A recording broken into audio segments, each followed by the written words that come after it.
right now it's time for our first session of the day. And when it comes to finance, few roles carry as much responsibility and visibility as that of the Reserve Bank of Australia. The Reserve Bank of Australia, as you will well know, the central bank, and it is core to making decisions and ensuring the financial stability of the financial market in Australia. So you'll know from probably, if you're a broker, having seen Michelle Bullock, the Governor of the Reserve Bank of Australia, actually making decisions at the cash rate. But what else goes on behind the scenes? Well, you're in luck because today we have a speaker who's going to be really unpacking some of the mystery of the RBA. So Australia's central bank, did you know, is responsible for maintaining, I'm having to look at my notes for this, maintaining monetary and currency stability, ensuring economic prosperity by setting monetary policy, overseeing the financial and payment systems, issuing banknotes, providing banking services to government, and managing Australia's foreign reserves. Now, the RBA has been evolving over the past few years and now actually has more female senior executives than male. So today we have, thanks. So today we have the rare opportunity to go behind the scenes and hear from one of the senior female executives who's seen that evolution up close. Michelle McPhee is the Assistant Governor of Business Services, and she joined the RBA straight out of high school and has worked her way up to the top. So in this candid conversation, we're talking to Michelle about how she's accelerated her career in finance, the evolution of leadership in central banking, and the critical role of trust, resilience, and transparency in navigating change. Remember, if you have a question, please do use Slido, WIFS, WIFS 25, and we will hopefully get through as many as we can. Please welcome Michelle McPhee.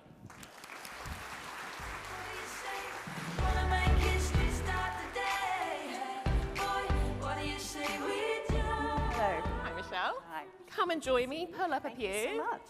Good morning, everyone. Now, as I said there, you're a long-term, a lifer, a central banker. And most people in this room, I think, in this country particularly, will best know the RBA for its RBA cash rate decisions. And really, I think, understanding what does this mean for my mortgage. But there's so much more that goes on behind the bank, including what you do. I wonder, can you give us a snapshot of what your division at the RBA does and how it connects with the broader financial system? Absolutely. Well, the area I work in is probably the area that most people here don't really know all that much about, but I can pretty much guarantee that you would connect with our services almost every single day. So I've got really three areas under the space I work in. The first one is that we provide transactional banking services to the Australian government. So essentially that means we provide the payments for Centrelink, Medicare, child support. We do the banking for defence, ASIC, ATO. Often that's not that popular because that's collecting tax, but so if you receive a payment from the government, often that has been processed by us. We do about 350 million outbound payments a year, and a lot of those payments go to people who really do need that money. So it's absolutely essential that those payments are made when they need to be made, and that we make sure that we're always on for those people who rely on those payments. The next area is that we provide the central infrastructure for the payment systems. So essentially we provide a number of systems which really underpin the settlement of interbank obligations. And that all sounds very dry and very quite technical, but essentially if you make a payment to someone and they bank with one bank and you bank with another, that the transaction that actually shifts that obligation from one bank to another goes across our rails. We also provide the central infrastructure for the fast payments. So you can imagine that we've got infrastructure that can process payments in less than a second, which always blows my mind. I can never figure out how that quite happens, but I'm told very reliably by our tech people that it does. And thirdly, we do the design and distribution of banknotes, and that is a really fascinating space and a very specific central banking role. And I'm sure you're all aware there's been lots of discussion at the moment about the state of cash, and so we've been very engaged in trying to make sure that cash is still available for those who need and want to use it. So it's quite a diverse set of functions, but as you can see, they're things that you would all connect with every day, but you might not know that we do them. Yeah, I didn't even know it was about the design of banknotes. Cool. Do you get to have a little say in what they're actually designing? Be like, put my face on it. Well, it's yes, it's always tempting to think, what would I look like on a banknote? But No, there is a process. I mean, you may know we're actually redesigning the $5 note at the moment, and that's a really exciting process because that note will have a design that will celebrate the history and culture of First Nations people, and that has allowed the team at the RBA to really engage with many First Nations communities to really determine what that might look like. So that has been incredibly rewarding and a real learning experience for everyone to connect with First Nations people on that activity. Yeah, love that. So, I mean, it sounds like there's a huge amount that kind of goes on in your area of business services, but what does an actual typical day or week look like for you? Like, what are you actually doing? What do we actually do? Well, interestingly enough, we start every day with a meeting where the policy staff collect all the things that have happened overnight. It might be overseas central bank monetary policy decisions, it might be data that came out in Australia, anything that really impacts the economic landscape. They collect all that and they brief the governors every morning. And we call that meeting the 8:50 meeting because funnily enough, it's at 8:50. So we all come to that meeting and we get a good briefing, and it's a really good opportunity for all just kind of get together to set up the day with new information. We often have a good chat about what that information might mean to the way people think about policy stance, and then we get on with the rest of our day. So for me, that probably means that I'll start with team meetings. It might be one-on-ones with my heads. It might be with some of the broader team. We have a lot of different, you can imagine, teams, so I like to meet with the leadership pretty often to see what's going on.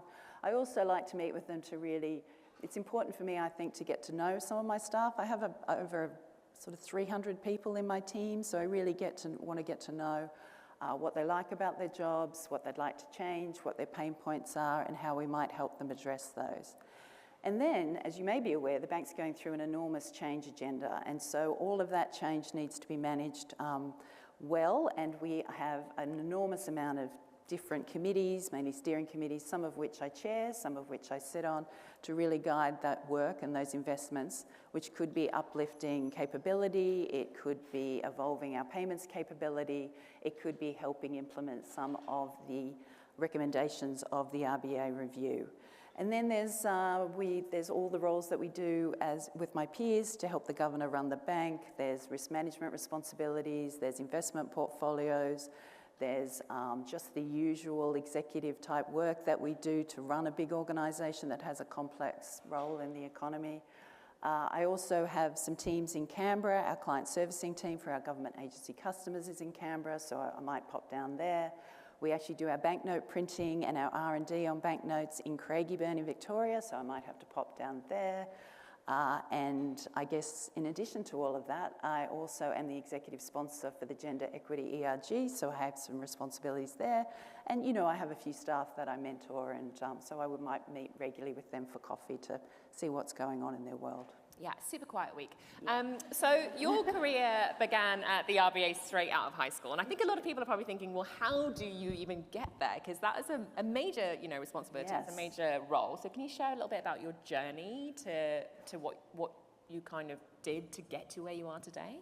Absolutely. So I'm sure it does seem very strange these days to start a job straight from school. But back when I was at school, I really didn't want to study full time. I was trying to think about what's next for me. And the RBA had a really good program where you could work and they would support your study part-time. So I thought, well, that works well for me. There was an enormous amount of staff who joined that program, and we were all kind of straight out of school, having a good time in the workforce. So it was a tremendously fun time, and we all had study responsibilities as well.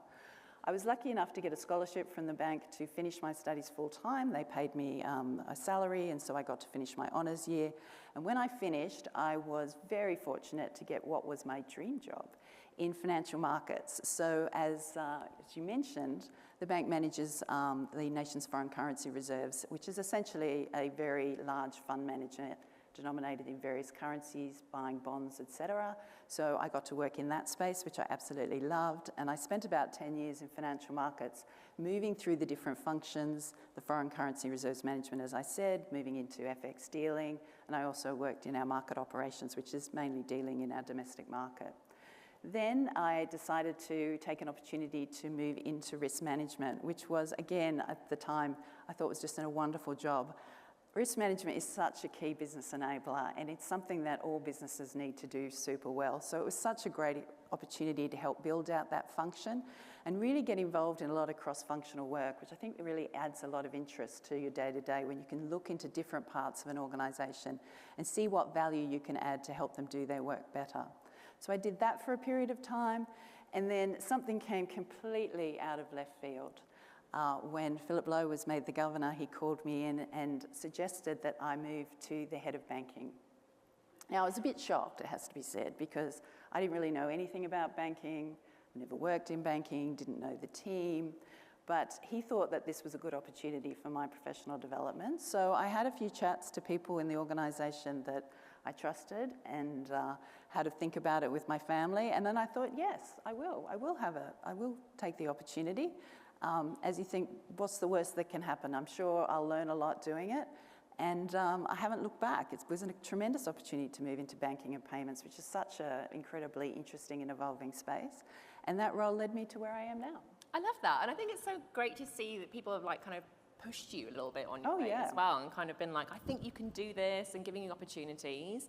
Also, just at the beginning there, you were talking about having scholarships, and I think that's such another great sort of way of ensuring people can come into finance and support their studies at the same time, or have access to it. So it's great to see you had quite a bit of support. But I wonder, you mentioned there about Philip Lowe kind of saying you should come and head up banking, and you may be thinking long and hard about that. Absolutely. Has that been one of the sort of challenges along the way, is kind of finding the confidence to accept or embrace moments when you think, maybe I'm not sure I can do this? Oh, look, absolutely. It's happened many times in my career. I mean, the first time was when the opportunity came to be the head of risk management. And at the time, I was working 3 days a week. I had caring responsibilities. My husband had a really big job. That opportunity came along and I thought, no, not really. I don't think I'm really ready for that. And a senior colleague came up to me and said, you really need to apply for this job. And don't worry, you'll just make it work. We'll just find a way to make it work. And I thought about whether I could make it work. And then, it's interesting how your thinking evolves. Then once the possibilities opened, you think, well, maybe I could make it work. And then I applied for it, and then I got it, and I thought, well, now I really do need to make it work. But I really did. But I would not have done that at all had this colleague not said to me, you really should try for this opportunity. So I do think it's great to have people around you, and also we should be looking around us for people who can do roles, who might not be putting themselves forward. I think it's really important that we sort of open their eyes, I guess, to the opportunity and how they can make a job work for them on their terms. So I think that's a really good role that we can all play as leaders. Yeah, and that sounds like a really kind of career-defining role as well. Have there been any other moments along the way that you've kind of been like, that was a real turning point for me in my career? Well, moving to head of banking was absolutely a turning point. And as I said, it was completely out of left field. It wasn't an area I had any expertise in. And when I went to the team, I was really a bit nervous because they were going through an enormous transformational agenda. They were moving off the mainframe, they were building faster payments. That business has a huge footprint both in the industry and with clients, and I'm sure you all know you want to come in and preserve those client relationships. You don't want to mess it up. So I was very, very cognizant and a little bit apprehensive of maybe coming in and making a little bit of a mess because I didn't realise what I needed to do. But I really had to spend some time thinking about, well, actually, my value proposition is not building systems. That's not what I do. But I can actually engage with customers, and I can help build strategy, and I can just use those transferable skills that I already had and move them into this banking space. And there's no doubt I did make a few mistakes, but I tried to really keep an open mind and a learning mindset, and I just kept thinking, well, I'll just keep reviewing what I'm doing. I'll keep reviewing my own performance, and hopefully I'll gather the kind of skills I need to be successful in the role. And that took me to this role here. So, it's not always a clear path. It's not always a straight line. But I think if you keep an open mind and a learning mindset and really think about your value proposition as a leader, you can make enormous contributions for teams where you might not have thought you could. Yeah, that's really interesting that you said that you're kind of thinking about what skills you needed and kind of where you want to go. Do you think that's important, actually kind of writing down, this is what I want from my career, and kind of finding then how you get there? I think it's really helpful to do that. And I also think it's really good to reflect. And look, we're all busy. And I've been on more management courses and leadership courses than I've had hot lunches, and they all talk about reflection, and we all commit to doing it, but it's hard to do. But it is really valuable to think about each day, when I've done something, how did that help me move towards my goal? What did I learn when I did that particular activity? How did I develop? How has it moved me forward? Because then when that really big opportunity comes that you really want, you'll have this huge toolkit of experiences that you can demonstrate, and sometimes you can surprise yourself. I know I had a job once and I really wasn't keen on it, I didn't really want to do it, but when I look back, it was one of the best jobs I did because I really learnt some important things about myself as a leader, but also a subject matter that I hadn't engaged with before, and it really helped me years down the track. So I think it's really about thinking, if I have a goal, how does each day get me close to that goal, just in terms of the experiences and the learnings I'll have. And of course, every day might be a bit ambitious, but sometimes I think it's good to do that little stock take. What have I learnt recently, and how has that helped me move forward? Yeah, maybe on the weekend, like maybe over a coffee or something. Absolutely. Yeah. I want to ask you a bit about leadership decisions as well, because a lot of people in the room here will be running their own businesses, or they'll be managing people, and I think probably you are one of the few people in the room that has very high-stake decisions to make. So how do you actually approach decision-making when the stakes are so high and the impact so broad? Like, what kind of things do you do to kind of think about when you're going to take action, how you take action? That's a great question. I try to have absolute clarity on what we're trying to achieve. In a policy space, there's many different avenues you can go down, there's many different stakeholders, there's always trade-offs when you are making policy decisions. So I think it's really important to be clear with your team what exactly you're trying to achieve. And when you have that clarity, it becomes much easier to sort of navigate through the noise. So when you're actually looking to make a decision, you can actually be quite clear, how does this move me forward to actually delivering on that policy expectation, that policy outcome that we're looking for? The other thing is to be really clear on the trade-offs. If I do this, I don't do that. If I do this, this will impact this group. Can I accept that? Do I need to change something? Is there another policy we can change to help that group? So I think it's really important to be clear on the trade-offs. And the other thing is seek counsel. Ask people for their opinion. It's hard for everyone to know everything all the time, so it's really important to find a group of someone that is an expert in the area and ask their counsel. Run a straw man past them. Think about how it might go, and you'll get different perspectives. And again, you might have to decide, can I live with that outcome? Or you might think, I didn't anticipate that might be the result of my decision, so I might have to pivot.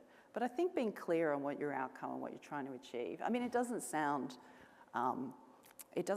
particularly hard, but it's interesting when you are in the space of a major policy decision, there is a lot of different perspectives and things coming at you, and it is really good to just be clear. What are we doing here? We want cash to be available for those who need and want to use it. That's what we're doing. How does this particular issue move us closer to that point? Yeah, love that. And it sounds like as well along the way, I mean, last year actually at Women in Finance Summit, we talked about building your own board, like kind of having your own consulting group for that kind of reason. And it sounds like you had many mentors and sponsors along the way, kind of helping you take big career steps and pushing you. Do you think that that's an important part of kind of succeeding in leadership, really, is having sort of an external support system, or even someone who can kind of be your champion? Absolutely. Absolutely. It's really important to have people to give you a different perspective. We all know when we get busy and we're in our own little space, we can sort of catastrophize, we can focus on things that aren't important. It's really great to have someone who can just say to you, you know, really, are you focusing on the right things? Have you thought about this perspective? Or even just to say, you know what, you're actually doing okay. It's like, this is a hard space, you're navigating it well, keep going. Or, you know, and perhaps you should talk to these other people and get different perspectives. So I think it's absolutely critical to have a little network you can hook into. I mean, you know, my mother used to say a problem shared is a problem halved, and I know that sounds a bit old-fashioned, but it is really good to talk to a group of your peers who can really support you to really work through a problem and help you get different perspectives. And I often find that if I think something's insurmountable, I talk to my team, we have a really good chat, and we do find a way forward. So I think that's really important. And I think it's good just to have someone to reflect against, someone just to run things past, to just give you that perspective. Yeah. I love that because my husband hates being that person for me because he's like, now I'm annoyed about that too. And it's like, right. I need you to come up with solutions, not be angry. Yes. So maybe absolutely. finding someone who actually has a skill set to be able to deal with that. But a lot of, I think, when it comes to leadership as well, is about really kind of dealing with quite stressful decisions as well. So not just coming up with the big decisions and making sure they're right, but dealing with the pressure of that as well. And I know that a lot of the feedback we had last year was people asking us, well, can we hear a bit more about how people in leadership actually deal with it? So how do you manage a high pressure job? Well, I like to surround myself with people who are, I call them high energy people, but they don't have to be. They give me energy. They don't have to be high energy people, but just people when I talk to, they make me feel more constructive. They kind of pull me out of if I'm in a bit of a rut. They, it can just be sharing a joke, an experience, thinking about how we dealt with something, 12 or so months ago. I find that really helps me. The other thing that I really find is helpful is finding a tiny little part of every day to do something that you really love. And even if it's 10 minutes where you listen to a song you really like. I mean, I really love running, so I try to go for a run every day. Listen to a podcast, read a book. It doesn't have to be hours. It can just be a little snippet, because then I always think to myself, well, that was a rough day, but that doesn't matter because I got a run in the morning. So, the day has been a good day if I can get a run in, and that's a good thing. So I think that's just a way of actually kind of making sure that it's not all stress, it's not all drama. You take a little bit of time for yourself, just reset yourself, and then you can get into the next day and help deal with some of the issues you're dealing with. Yeah, I'm seeing some of the questions come through on Slido already, and if you do have a question, remember it's WIFS25, WIFS25. Some of them are about payments, and I know that obviously payments as an area, as you kind of already mentioned, it seems to be evolving faster than ever. There's lots of questions about the future of cash and making sure that things are working and merchant fees. What's top of mind for the RBA right now when it comes to the future of payments in Australia? Well, there's many, many things about the future of payments. I guess two things that I'm spending a lot of time on at the moment. One is the future of cash. So as many of you would know, cash took a step level down in usage for payments during COVID, naturally enough. People are staying at home, they're shopping online, so we're not using cash quite so much. But during the same time, we did find that cash actually rose significantly as a store of value. So people are changing the way they see cash. They're not buying things with cash, but they do like to have it around them, particularly in times of stress. And that's put enormous pressure on the underlying infrastructure to distribute cash, and it's actually made the economics of that deteriorate quite significantly. And so while many of you might think, well, I don't really use cash, there are around 1.5 million Australians who have actually told us in surveys that if they didn't have cash, it would cause them significant hardship. So we do feel it is something that we need to work through.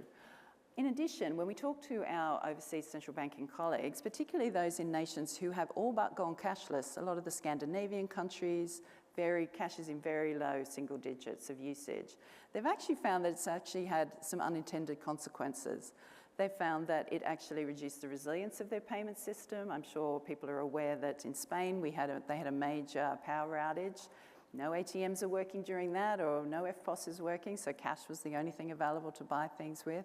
There's also quite a bit of geopolitical tension in Europe, and so cash is actually seen as one of the, a key tool for some of the geopolitical issues there that people want to have at home just in case there's any kind of security issues. And also, interestingly, and this was a surprise to me, there are quite some societal issues when we don't have cash available. We want financial services to be inclusive, and we know that some people do struggle to use digital services, so having cash for them is actually essential for them to connect with the financial system. But we also find that in some demographics that their situations in terms of financial abuse can be much more heightened if they don't have the availability of cash. So we really feel it's an important national issue to ensure cash is available, and we're working with our colleagues at the major banks, in the industry, the major retailers, our fellow regulators and the government, and organisations like Australia Post to really find a solution so we can make cash available. The other issue we're dealing with is account-to-account services, and again, this will be a service that many people here just take for granted. When you want to pay someone digitally for something, it pops up in their account the next day, or even straight away if you're using faster payments. The rails that underpin the account-to-account service are getting a little bit old, and they don't necessarily have the kind of attributes that the consumer is looking for with payments, so they're not necessarily data-rich, and they're not necessarily fast enough. but they are incredibly reliable and they are very, very cost effective. So we're really working with the industry to try and find a way to shift that volume, which is almost the vast majority of payment, account-to-account payment volume in Australia, over onto faster rails. But we want to make sure it's done in a way where it's cost-effective, where it's in the public interest, and where people still can get money when they need to get it. I mean, as a transactional banker for the government, I said we make 350 million payments across these rails, almost, or most of that goes across those rails. It's really important for us to be part of that conversation, and as we provide the central infrastructure for the payment system, all of these decisions impact the kind of capabilities that we need to have. So it's a really critical, important conversation, and that doesn't even get us on to CBDCs and stablecoins and all those other issues as well. So payments is a pretty happening space. I'm going to throw to a question here that somebody actually asked, and this is, does the Reserve Bank hold crypto reserves? No. Well, there we go. That was a short one. And looking ahead, I guess, we've talked about some of the kind of the big things that you're focused on, but what are the things that you're most excited about? Well, look, I think payments, being a payment geek, is super exciting. I mean, the fact that you can make a payment in, less than a minute, that we can have, we can build platforms to leverage that technology, we can reduce friction between where a consumer is looking to buy something and how the payment goes through. All of that is incredibly exciting. So we really do see that there's an enormous future as how payments can enable commerce in this country. And Australia, I mean, you might not know, Australia has one of the best payment systems in the world. Our faster payment system is actually one of the fastest in the world. So there's incredible underlying infrastructure for entrepreneurs all over the country to really build some really exciting use cases to help Australians with their day-to-day. So there's an incredible amount of opportunity in this space. Awesome. I'm going to throw to some audience questions now, and this, I'm guessing, is from someone in the super industry. And they're saying, how do you see the payday super legislative change impacting payment processing and infrastructure? Oh my goodness, that is quite the question.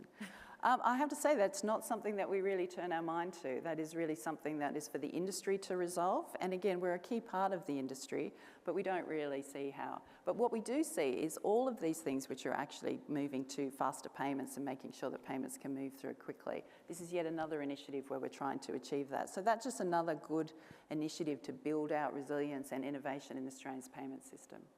There's a question about monetary policy, but I might not ask that. Apologies, just because you're not on the monetary policy board. I'm not on monetary policy, but I would say that Michelle gives a press conference after every monetary policy decision. There's a lot of information on that on our website. So if you're interested in the policy discussion, take a look at that. And we also publish the monetary policy statement as well. So there's a lot of good information on the website to engage with that. And a couple of questions about actually kind of dealing with your own personal life and your career. So, balancing, I suppose, your energy, family needs, and work requirements throughout your career. How have you kind of done that? A separate question as well being like, what strategies do you use to balance work and life? Have you got any sort of tips around that?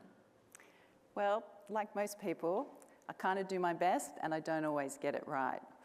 I was reflecting on this, over the years, it really has been a balance between how much time I spend with my children, particularly when they were young, how much time I spent with them now. I kind of tried to get the balance right. I know I didn't always get it right. There were some times I spent too much time at work, and there's obviously some times where your family needs you and you just have to accept that and try to manage the work consequences when they come. But I do feel that careers go through cycles and your work-life balance goes through cycles as well. So there may be some times where you spend a lot of time at work and you have to just try and work through your family commitments. There are other times when your family commitments are more important to you and you just have to balance the work. And so there's no magic formula, and goodness, I wish there was. But I do think that certainly the way the workplace has evolved, I mean, I remember when I asked to work from home, I was the only person who worked from home. And so when I left to work from home, or I left early to pick up children, I was the only one walking out of the office early. And that made me quite the standout in the team, and also left me open to lots of comments. We forget how much people have changed with their attitudes to balancing that work-life mix.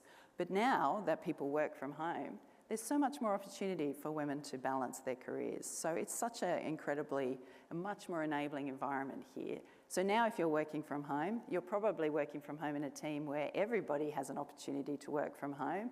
Men, women, wherever they are in their career cycle, leaders work from home. So it's much more enabling in that space. But it wasn't always like that.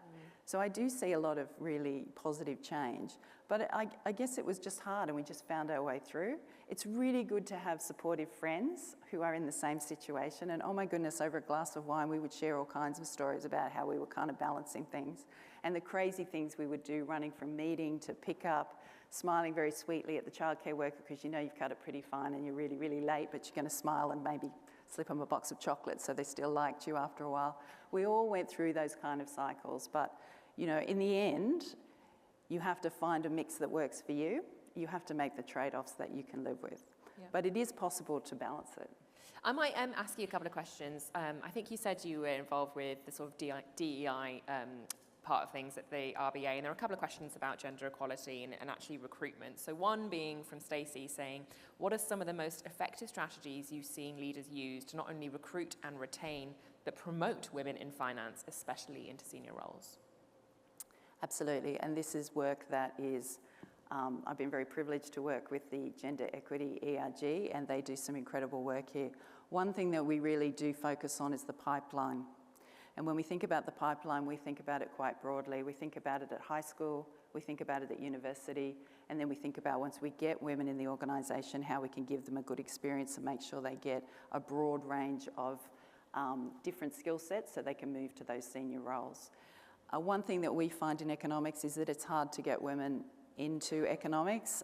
For some reason, women don't find it very exciting. So just trying to get women into the profession is something that we have a team that works really hard to do. And then we try to move once they get into university, we try to engage with them early so they can see that the bank is an excellent place to work. You get to work in incredible policy issues, and you get to be exposed, I guess, to some really highly skilled economists. So we try to kind of pull them in that space. And once they get in, we really try to mentor them. We try to, as we said, we've got a Gender Equity ERG. We have lots of excellent opportunities to showcase the work of female economists. It's really helpful that our governor is a woman and that we have some excellent senior economists who are women and also some excellent board members who are women who we can engage with as well.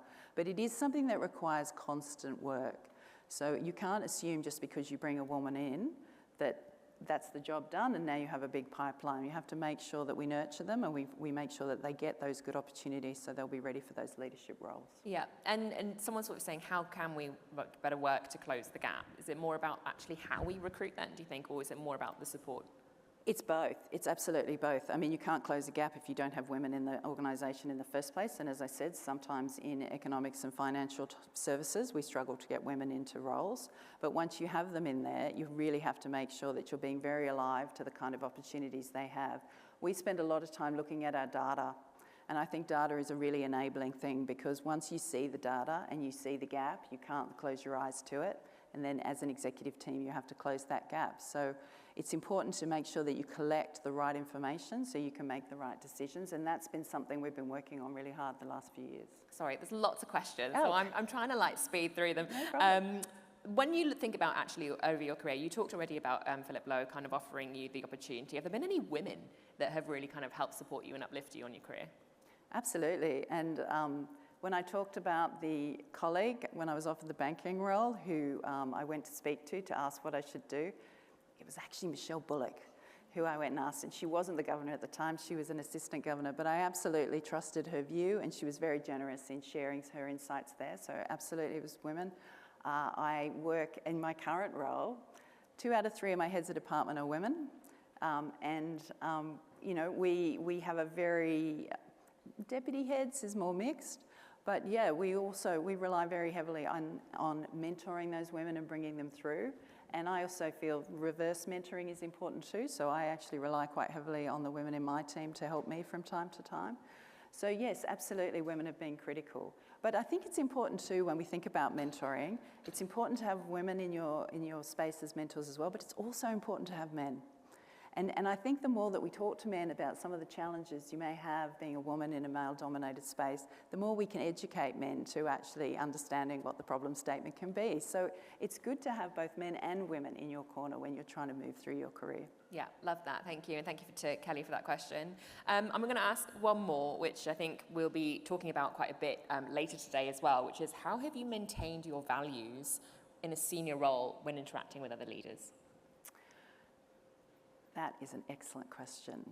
I tend to be fairly clear what is important to me personally and clear what is important to the role that we perform as a central bank. So being in the central bank, we're here for the public interest. And it's very clear to us what that means. And so if we actually end up having conversations where there are outcomes that are not in the public interest, that's pretty straightforward as far as I'm concerned and as far as my team's concerned. So I think it's just, again, it's just being clear about what you think and what you stand for and making sure that you don't, I mean, when you're in a senior role, yes, of course, there's compromises and yes, of course, you have to work things through with your colleagues. But if you're clear on what you stand for and you're confident to actually articulate that to your peers, you often find that you do win the day because often people can feel compelled by your vision of what your values are and what you think the organisation's values are. So I found it, you know, I've been able to navigate it, but it is challenging. And I think sometimes you do have to have a bit of self-reflection. You know, is this something I can live with? Is there a better way to do this? Is this decision aligned to the public interest? And given that that's such an incredibly strong part of the values of our organisation, as long as that is something we stand for, I think that stands us in good stead. Yeah, lovely. And final question, if I may, what advice would you give to women in finance who aspire to be in senior leadership? Well, I would say yes to opportunities. Say yes to opportunities. Think about what each opportunity can give you as you move through your career. You know, career movements in careers, it's not a straight line. You don't go straight up. You zig and you zag, and sometimes you might even think you've gone a little bit backwards and then you move a great leap forwards. But if you say yes to opportunities, you will always learn something new. You'll learn something about yourself. You'll learn something about the subject matter that you work with. And then you'll find that when you want to move on to that next big step, you have such a breadth of experience and a wealth of things to offer that next company or that next opportunity that you want to take advantage of. So I would say yes. And I think that when I think about the uncertainties I've had with those big career steps, I've looked back in the last 12 months and I've thought, well, that was a good thing I did. I was really glad I said yes. I think I'm much better placed because I did. So that's something to reflect on when you're thinking about your career. Awesome. Michelle with 2 L's, Michelle McPhee, the Assistant Governor of Business Services. Thank you so much. Thank you. We appreciate your time. Thank you.